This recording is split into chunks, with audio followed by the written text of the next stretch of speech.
to find only that the industry, with their own lobby, would go in the back door and weaken an ordinance in the city of Fort Worth that we try to protect the citizens of Fort Worth with meaningful setbacks and regulations. Since then, I have spent the last 6 years of my life trying to help other communities and people to face as this gas drilling spread across Fort Worth and into other communities. Recently, within the last 2 months, Corona, Dallas is calling us to come and speak to them, to help them learn that curve of what gas drilling is about in the urban environment. We should have learned from Colorado. We should have learned from Wyoming. We should have learned from other areas that had gas drilling before us. Beautiful landscapes of national treasure have been ruined in the West. And now we are drilling in an urban environment and ruining quality of life, property values, and subjecting people to emissions that we don't need to submit them to. The industry has the total ability to completely control their emissions. They know how to do it. It's available to them. It's only a matter of capitalist America, corporate structure, to make money that's stopping them from doing it. Everybody understands we need the natural resource of gas. For a while at least. We should already be at green energy, but we're not. But we understand we need this energy source, but the last place we should have ever done it is in downtown Fort Worth and suburban communities when these shale plays have come up all over the country where we could, again, be doing it right or better in rural settings. We are running pipelines through people's neighborhoods, 24-inch pipelines running feet from people's bedrooms and front yards. This thing has to be taken under control. We've got to do it now, and we've got to force the industry to do it, because unless it's mandatory, they just will not do it. So we ask you, we come to you as our state leaders to say, we've got to do this right, and we've got to do it right now. Thank you.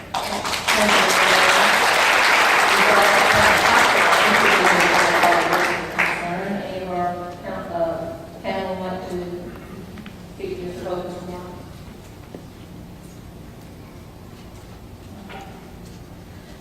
The next card has a question on it, so I will simply read the question. What issues associated with surface casing and cementing, training specifically, and on-site inspections do you see changing or needing a closer eye? Issues associated with surface casing and cementing.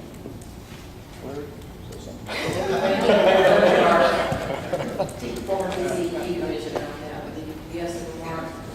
Go for it, don't try.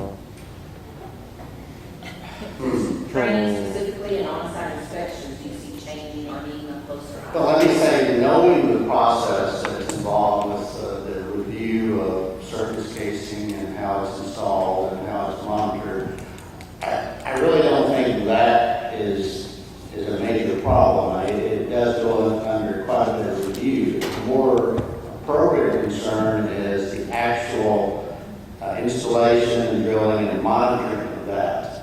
And that the TCEQ has an involvement in the initial review of how much surface casing should be installed to protect the groundwater underneath the surface and things like that. But once that review has been passed on to the Railroad Commission has full authority then to approve the drilling of the well, and they do the monitoring of the drilling. So I really don't have experience with what monitoring, if any, they do on the installation of the surface casing on the drill.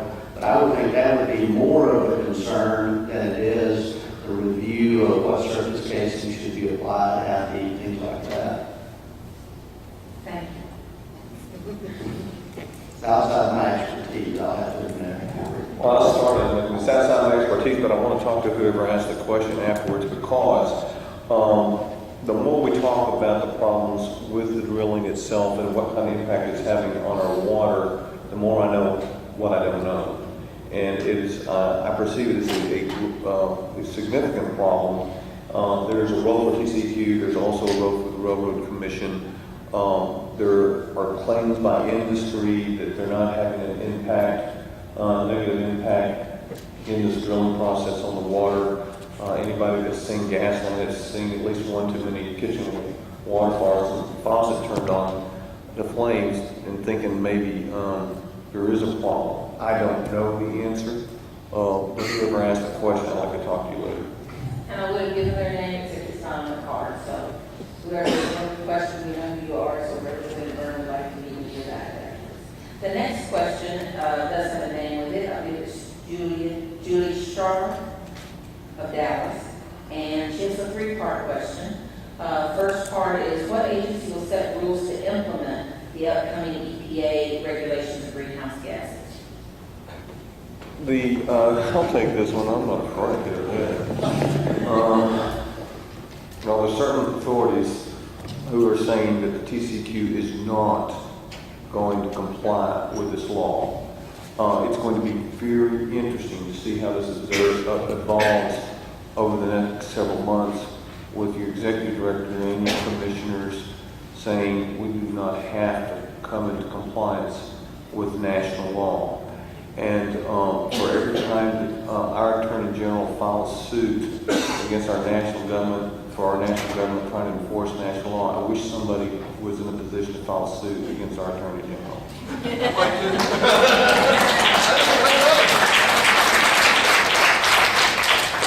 The second question is, what agency will regulate the natural gas drilling industry and work toward full disclosure of toxic elements? Oh, well, that's a city committee for the agency. Oh, We're having a discussion. we're debating what the answer to this question be. And the senator's absolutely right. The Natural Resources Committee will handle this in the Senate, but it will be done in the context, for the most part, Railroad Commission.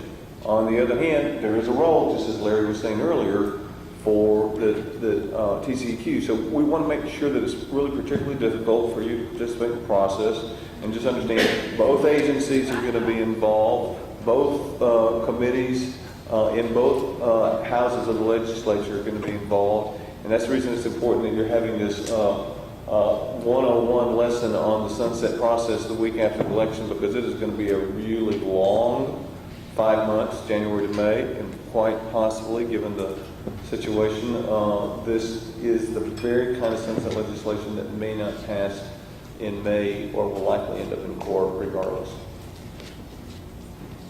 Third question on this card is, what about rules concerning commissioners working with industry before appointment or after service?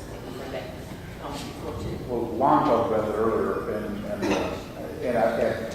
much of this, frankly, is coming new to me, but that concerns me. I mean, I agree with Juan, that these are conflicts that can and should be avoided to the extent that we need to legislate new ethics laws as it pertains to people working in the industry before appointment, and for that matter, people working after a period of service for the agency.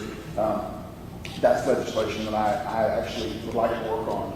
And try to correct what's occurring, and perhaps that's something we can work on together. Well, it's not just an agency problem. I was very disturbed that within the last week, within the week of this election, a colleague of mine who I have a great deal of respect for was talking about going to work as a lobbyist. This particular individual is not leaving office until January, and he's already talking about contracts with lobbyists. There needs to be revolving door legislation, whether it's just 1 year or 3 years. The idea that industry is so intermingled with the regulatory processes should be offensive to all of us. So you're doing this.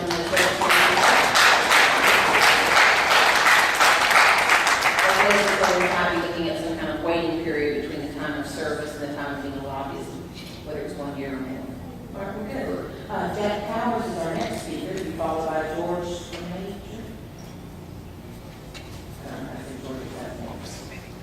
Good evening. My name is Jack Powers. I'm the Landfill Committee Chairman for the Indian Creek Homeowners Association. And you're asking, well, why does a homeowners association need a landfill committee? Well, we're in Northwest Carrollton, and our HOA borders two major landfills, the DFW landfill and the Camelot landfill. And so for the past 5 years, I've been involved with issues our homeowners have in dealing with the various landfill nuisances. In general, we have a fairly decent relationship with the TCQ and the landfills. We have quarterly meetings that are attended by TCQ, representative of both landfills, the neighboring cities, and that sort of thing, as well as some of our homeowners. And in the process of doing that, I've noticed some what I'll consider inefficiencies and waste regarding the TCQ.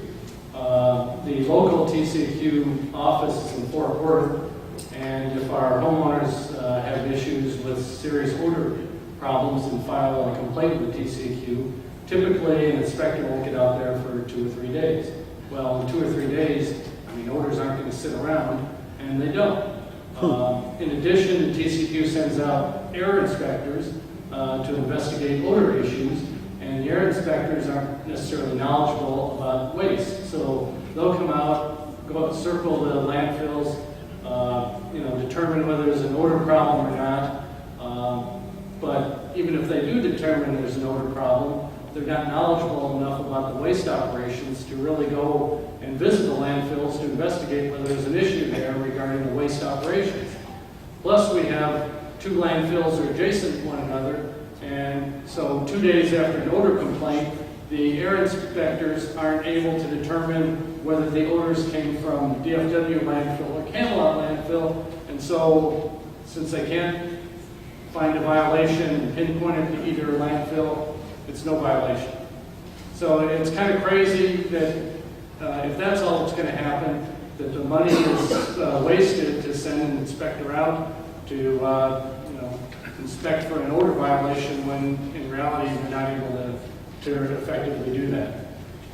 Another related issue was a few months ago we asked the TCQ to inspect the way that DFW landfill was disposing of wastewater sludge. DFW landfill accepts wastewater sludge from the city of Louisville's wastewater treatment plant. And for those of you who don't know what wastewater sludge is, it's what you're flushing out of the toilet when you go number 2. So it's a very odorous element, and in discussions with the general manager of DFW landfill several years ago, he indicated that it's a messy substance, and all they do is commingle it with the trash because it's a lot easier to dispose of it that way than to dispose of it into a separate pit. Well, in reviewing the standard operating procedures in the permit, it indicated that DFW landfill was supposed to be was supposed to have a stabilization bin in which the wastewater sludge came in. It was mixed with ash and other solid materials until it reached a certain solid content, and at which point they did a test, an ASTM test, to determine the liquid level before they would then put it with the trash. So we asked TCQ to come out and to determine whether that was really being done. So after, it took a couple of months, but finally TCQ sent out some waste inspectors as a team of inspectors. And when I got the report back, and talking to the inspector, I found that, yeah, they came out, they spoke with the operating manager of the landfill. He showed them the stabilization bin, he showed them the pile of material they're supposed to mix with it, and basically took his word that that's how they treated the wastewater. But they took the time to come out there, but they didn't witness or observe how this was being done. All they did was took the word of the landfill operator, went back, wrote the report. And again, it's kind of crazy if you're going to send an inspector out to a landfill to inspect something, that you do a proper inspection, and you just don't go through the process to fill out the paperwork. Okay, we did that, we did that, we did that. And so, these type of inefficiencies